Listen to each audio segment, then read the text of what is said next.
Welcome to the Daily News Currents. Today is Monday, November 18th, and for today's headlines we have Gates report drama brings a House Republican feud full circle. Shen Yun's long-standing labor practices attract regulators' scrutiny. In the first, Biden allows Ukraine to strike Russia with U.S. long-range weapons. Trump picks loyalists for top jobs, testing loyalty of Senate GOP. Gates report drama brings a House Republican feud full circle. A vendetta over the congressional ethics investigation into Matt Gaetz helped sink the last speaker. The new speaker has moved to squash it. When Speaker Mike Johnson said last week that he would strongly request that a damning congressional ethics report on the conduct of former Representative Matt Gaetz of Florida be kept under wraps, it was a full circle moment for the man at the center of the controversy. After all, Mr. Gaetz was the one who orchestrated the coup against the last speaker, Kevin McCarthy, that made room for Mr. Johnson, a little-known Louisiana Republican, to ascend to the top job in the House. And Mr. McCarthy, always claimed his nemesis, moved against him because he refused to halt the very same House Ethics Committee investigation into sexual misconduct and illicit drug use allegations against Mr. Gaetz. Mr. Gaetz has long denied the charges. Now that Mr. McCarthy is gone, Mr. Gaetz is the president-elect's choice to run the Justice Department, and Mr. Johnson is doing what Mr. McCarthy never would, intervening to try to make sure the damaging material on Mr. Gaetz never sees the light of day. It is a fitting coda to 2 years of tumult in the Republican-led House, disorder that was exacerbated by bad blood among individual members. The chaos has been driven by big-picture political dynamics, a polarized Congress where compromise is a lost art, a GOP split between center-leaning conservatives and the hard right, and a too small majority that gave outsized power to rebels like Mr. Gaetz. But that public drama was also fueled at least in part by more personal and petty feuds, chief among them the one between Mr. Gaetz and Mr. McCarthy over the ethics inquiry. Their epic rivalry became emblematic of the party's deeper problems. Personal vendettas and shifting alliances became as important as its players as any ideology or policy win. Over the past 2 years in Congress, governing often took a back seat to intra-party feuding. Mr. McCarthy has long claimed that Mr. Gaetz tried to block his ascension to the speakership, and then patiently plotted his downfall because of his refusal to squash the investigation. "I'll give you the truth why I'm not speaker," Mr. McCarthy said in April during an appearance at Georgetown University. "It's because one person, a member of Congress, wanted to stop me an ethics complaint because he slept with a 17-year-old. Mr. Gaetz, for his part, has claimed that the year-long inquiry into his conduct was a smear campaign driven by Mr. McCarthy and his allies. "It seems that the Ethics Committee interest in me waxes and wanes based on my relationship with the Speaker," he says last year. Mr. Gaetz insisted his opposition to Mr. McCarthy was driven by principles about wasteful government spending and a devotion to single-subject spending bills, but the fight stayed nasty and personal long after most people had moved on. And Mr. Gaetz never targeted Mr. Johnson when the current speaker pushed through the same kinds of catcall spending bills that Mr. McCarthy had passed. At the Republican National Convention over the summer, Mr. Gaetz heckled Mr. McCarthy on live television. "What night are you speaking?" he taunted the former speaker, who he knew did not have a speaking role. "If you took that stage, you would get booed off of it." Mr. McCarthy hit back in a CNN interview, saying of Mr. Gaetz, "I'm not sure if he was on something, but I do hope he gets the help that he needs." Wearing a somber expression, he added that his real concern was for the underage girl Mr. Gaetz had been accused of having sex with. "I hope the young woman gets the justice they deserve when it comes to him," Mr. McCarthy said. Mr. McCarthy always said his refusal to intervene in the ethics inquiry into Mr. Gaetz was merely because of long-standing House rules prohibiting outside interference in the business of highly secretive bipartisan panel. "It would be illegal for me to do anything in that committee," he told Fox News last year. "Legally, I can't do anything. I am not going to do anything." In response, Mr. Gaetz said that Mr. McCarthy was trying to signal to the Ethics Committee to pursue me. Just days ago, Mr. Johnson, too, had said the speaker could not be involved in the work of the ethics panel, but he visited with Mr. Trump at his Mar-a-Lago estate in Florida and returned to Washington with a different take. Mr. Johnson on Friday cited the same institutional rules Mr. McCarthy once invoked, even though he has reached a different conclusion. He said that because Mr. Gates had resigned from Congress, the rule barred the committee, which only has jurisdiction over sitting lawmakers, from releasing material on him, though it has done so at least once in the past. Senators from both parties have demanded to see the report as they consider Mr. Gates' nomination to be Attorney General. That could lead to a constitutional clash between the House and the Senate, which is charged in Article 2 with vetting and confirming presidential nominees. For Mr. Johnson, who was relying on Mr. Trump's support to keep his job, moving to block the release of the report could be the price of reclaiming his office in the next Congress. Doing a solid for Mr. Gates also helps Mr. Johnson curry favor with some of the hard right members whose support he will need while trying to govern next year with another tiny majority. Watching from the sidelines, Mr. McCarthy has been uncharacteristically quiet about the whole situation. He has said little publicly about Mr. Trump's selection of Mr. Gates for Attorney General, and did not respond to a request for comment about Mr. Johnson's move to block the release of the ethics report. In a wide-ranging interview with Bloomberg TV earlier this week, Mr. McCarthy said of Mr. Trump's cabinet picks, "I think the choices are very good, except one." Shen Yun's long-standing labor practices attract regulator scrutiny. The New York State Department of Labor has opened an inquiry into the global dance group and its treatment of the children and teenagers who stage its shows worldwide. For years, New York's labor regulations stood by while a prominent dance company headquartered in the state relied on children and teenagers to stage shows worldwide, earning tens of millions of dollars per season, but offering little or no pay to the underage performers. That changed in recent months when the State Department of Labor opened an inquiry into the group, Shenyang Performing Arts. The agency, which is tasked with enforcing laws on child labor, overtime, and the minimum wage, declined to specify what it was examining. But the inquiry was opened following questions from the New York Times, which in August documented numerous instances of what the legal experts and former performers describe as questionable labor practices by the group. Shenyang was operated by the Falun Gong religious movement from a guarded 400-acre campus in Orange County, northwest of New York. It requires its performers to keep grueling tour schedules and train under abusive conditions, former performers have said. Many of its young dancers and musicians were the children of ardent Falun Gong practitioners and had traveled from overseas to enroll in school at Shenyang headquarters, Dragon Springs. They received full scholarship plus room and board and were told performing was part of their studies. Many received no pay in their first year on tour. "It seems like it's perfectly reasonable," said Eugene Liu, a violinist who said he performed at 200 Shenyu shows over 2 years, starting at age 15, but never received more than $300 a month. But if you then consider the fact that these are all people with no ability to negotiate any kind of labor wage situation, then I don't know how this stands up.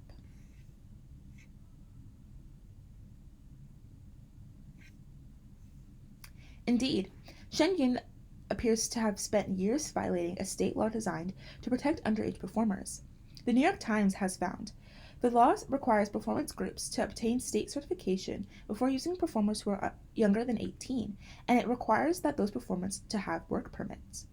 The law also governs working hours, rest time, and education, including provisions for employers to provide time during the workday for academic instruction, and it specifies that 15% of the performer's earnings go into a trust account, though it doesn't address whether or how much the performer should be paid. Former Shenyun performers said their schooling during months on tour largely consisted of writing in journals between shows or filling out homework packets. They were not aware of having work permits or trust accounts. The law does offer an exemption for performers in a church, academy, or school, including a dancing or dramatic school. But Michael Manzer, an entertainment lawyer who specializes in labor issues, said that exemption would apply to something like a school pageant or choir, not a professional tour group such as Shenyun.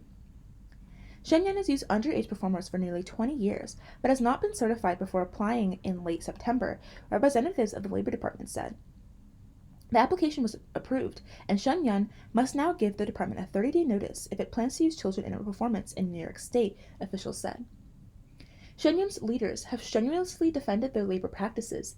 They denied breaking any laws and said that the youngest performers are not employees, but students who receive a learning opportunity and often get a stipend. The vast majority of students will tell you that this is their dream come true, and the parents rave about the positive changes in their children, Shenyun's representative, Ying Chen and Levi Broud said in a statement.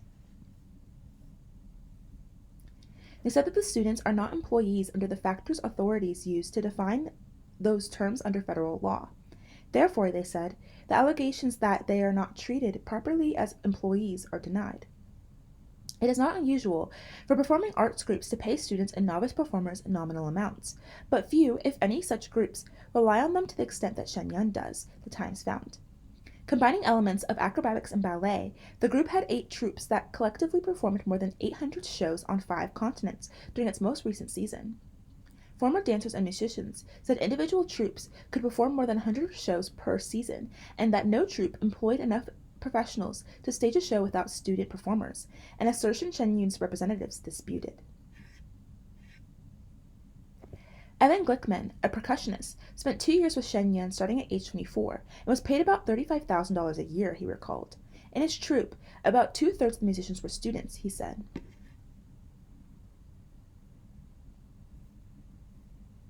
The students did everything, said Mr. Glickman, who quit the show in 2016, exhausted by its rigorous touring schedule.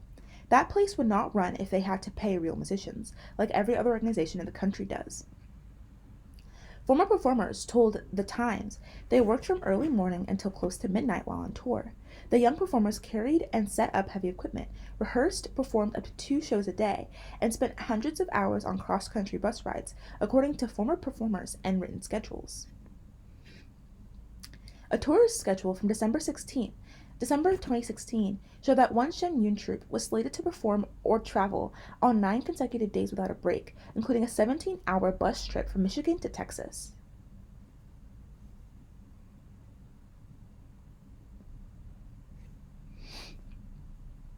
A former Shenyun bassoonist, Andreas Spiralios, recalled leaving a venue after a show and driving through the night towards another city, only to stop at a motel where multiple people had to sleep in each room. Others said male performers were sometimes told to stay on the tour buses in overnight shifts, in case Chinese government agents tried to sabotage the vehicles. Falun Gong, a religion that is banned in China, has been persecuted by the Chinese government for almost 3 decades. Shenyun's representatives said the accounts described in this article were extreme examples that were well beyond day-to-day norms in terms of hours, duties, travel schedules, etc. They added that it was quite rare and voluntary for performers to guard the bus. In a YouTube video posted last year, a current Shenyun dancer, Sam Pugh, described the arduous touring schedule as a positive. In a video, Mr. Pugh narrated a full day of work, starting at his hotel room around 7:30 a.m., continuing through a performance, and ending back at the hotel at 11:20 p.m. I know my schedule looks very tiring, Mr. Pugh said, but the thing is, I find it very meaningful that I'm able to share the values of my culture with people all around the world.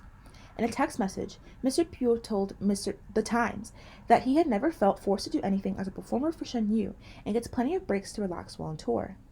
It's also worth mentioning that, unlike some other dance companies where artists have to cover their own travel and lodging, or even take on side jobs just to make ends meet, Shenyun covers everything for us, Mr. Pugh said.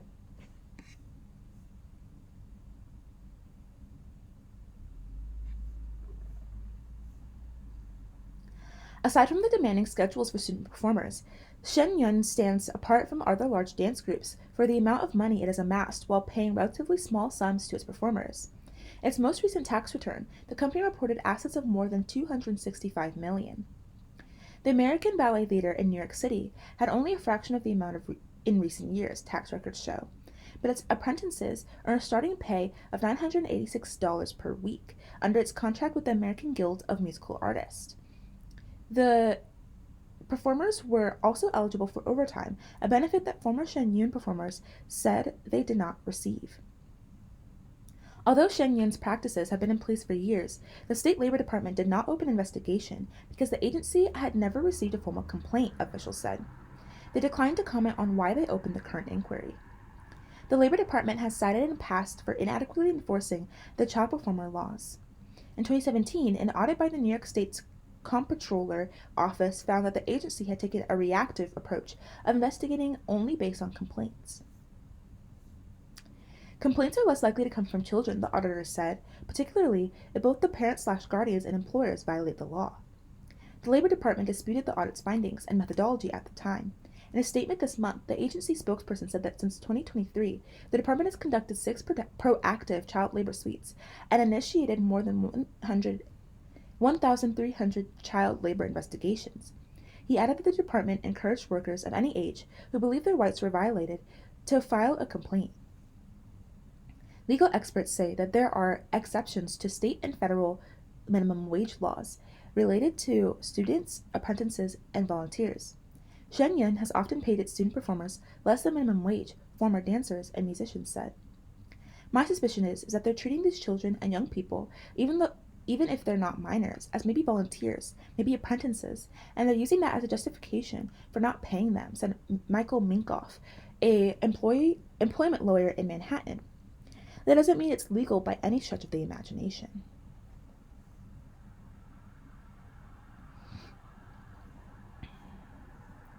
Chang Chun-ko, a former Shenyun dancer, moved to Dragon Springs from Taiwan at 13 and was paid around $500 a month when she started performing as a student, she said. In 2019, Shenyun hired Miss Chang, then 23, as a professional dancer.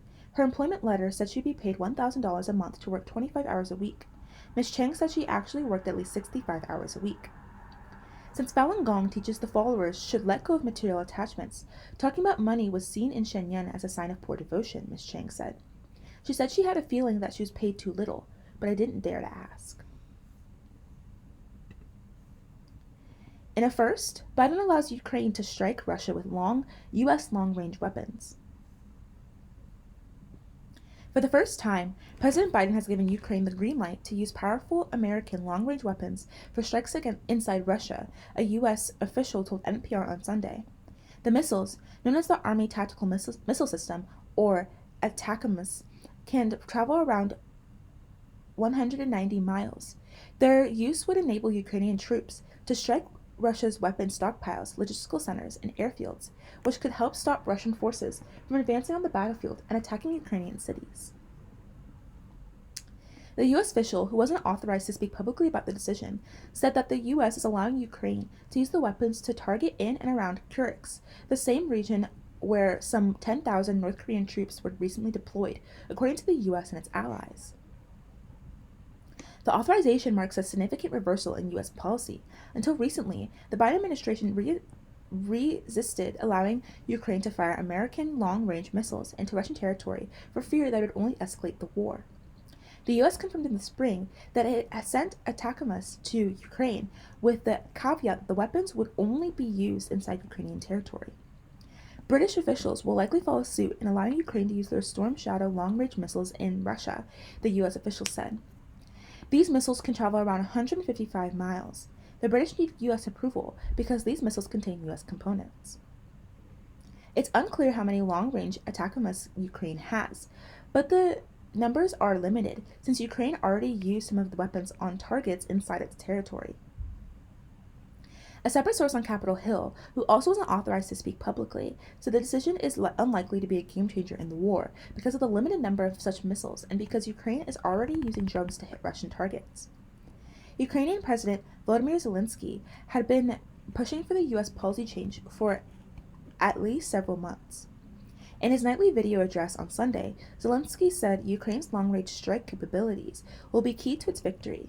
Today, there's a lot of talk in the media about us receiving permission for respective actions, he said, but strikes are not carried out with words. Such things are not announced. Missiles will speak for themselves.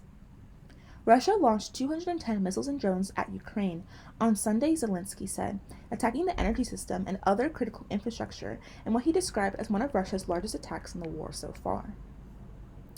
Zelensky said Russian President Vladimir Putin responds to strength, not diplomacy.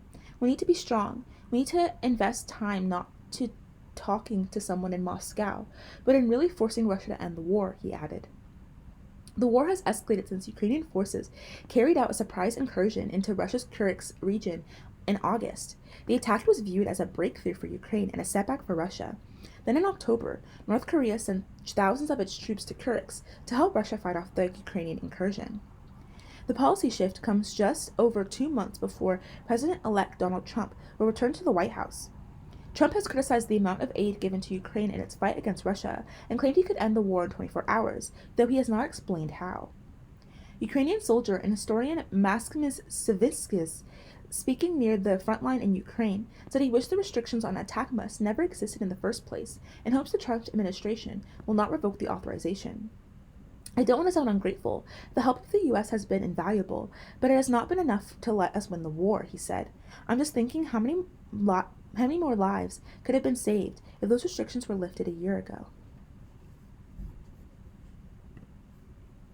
Trump picks loyalists for top jobs, testing loyalty of Senate GOP. The nominees for several cabinet posts in the new administration of President-elect Donald Trump caught officials in Washington off guard this week and ignited a firestorm of criticism, not all of it from Democrats. At this point, the newly elected Senate Majority Leader John Thune of South Dakota is hedging his bets. None of this is going to be easy, he said Thursday. That is an understatement, as at least 4 of Trump's second-term picks to date could qualify as a problem nominee. Any one of them could be the focus of negative media coverage and the cause of enormous discomfort for Republican senators who must vote to confirm. Trump has made clear he expects his party members to fall in line, and if they don't, he has often found ways to get around them. Thune is respected by his colleagues and well-liked by his GOP confreres. He worked hard and raised impressive sums of money to help his party seize back the majority this fall. But soon, he will be essentially face a choice between Trump's demands and the political and personal preferences of the Republican senators who chose him as leader. When those coincide, as they usually will, fine. When they don't, Thune will need to find a compromise or choose sides. The lanky South Dakotian faces a tall order. Trump has made it clear he does not regard the Senate's constitutional duty to advise and consent in such appointees as sacrosanct. He wants to be allowed to fill these offices by the use of recess appointment power. Originally created to deal with true emergencies and the difficulties of 18th century travel, this power has been used now and then to get around the recalcitrant Senate. President George W. Bush used it to install John Bolton as U.S. ambassador to the United Nations in 2005, circumventing a Senate committee that included senior Democrat Joe Biden and the first-term member named Barack Obama. Bolton did serve in the job on the basis and has continued his long-running career as a leading hawk on military and foreign policy. He was even Trump's national security advisor during his first term. That experience led Bolton to write a scathing critique of Trump in 2020. This week, he called Trump picking Tulsi Gabbard to serve as his Director of National Intelligence, the worst cabinet appointment in history. The week started calmly enough with the news that Trump wanted Florida Senator Marco Rubio to be Secretary of State. Senators rarely object to having one of their own elevated to cabinet status, so long as they are as politically reliable as Rubio has been. Real trouble started brewing with Pete Hedges, an Army vet known for his weekend commentary on Fox News, being named Secretary of Defense.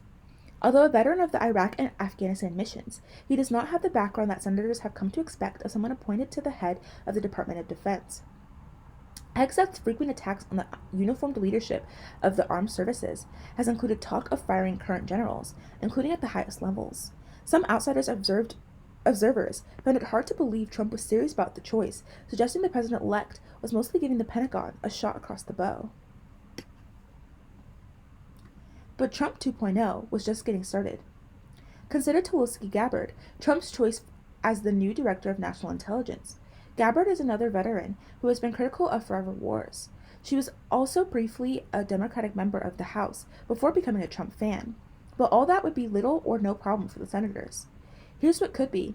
Gabbard has no senior military or national security experience and acquired a reputation as a defender of Vladimir Putin and the Russian invasion of Ukraine, which she blamed on the hostile posture of President Biden and the NATO alliance towards Russia.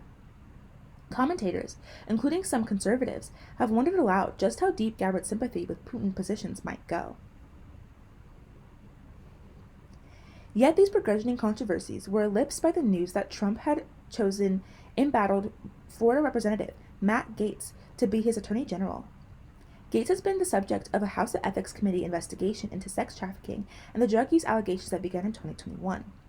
Gates abruptly resigned from Congress before a committee report could be released. Speaker Mike Johnson then urged the committee not to release its report. The allegations had also been investigated by the FBI, but no charges were filed. Gates had denounced it all as another anti-Trump witch hunt. Gates had made it clear his ire at the Department of Justice is as intense as Trump's own. Gates has some fans in the Senate, but more than a normal share of critics there too. If you get all your news from TV, you might well think his nomination is the biggest story since, well, the last Trump-linked scandal or outrage. Moderate senators are voicing concerns while also noting the importance of the Senate's advice and consent process. And then, to top off a week of showstoppers, Trump announced that the anti-vaccine activist and former independent presidential candidate Robert F. Kennedy Jr. would be his Secretary of Health and Human Services Department. That gives him responsibility for the Food and Drug Administration, the National Institutes of Health, and countless programs providing medical care and protecting the public. Trump said he and Kennedy would make America safe and healthy again. There had been controversial choices in the past, but these choices seemed highly likely to antagonize the agencies they would be overseeing. Indeed, that appeared to be the intent. If there was just one controversial nominee taking all the heat, a withdrawal of a defeat in committee or on the floor might seem likely or even probable. But in the 119th Congress, it is far from certain that the meaningful number of Senate Republicans will show up to oppose any of those nominees.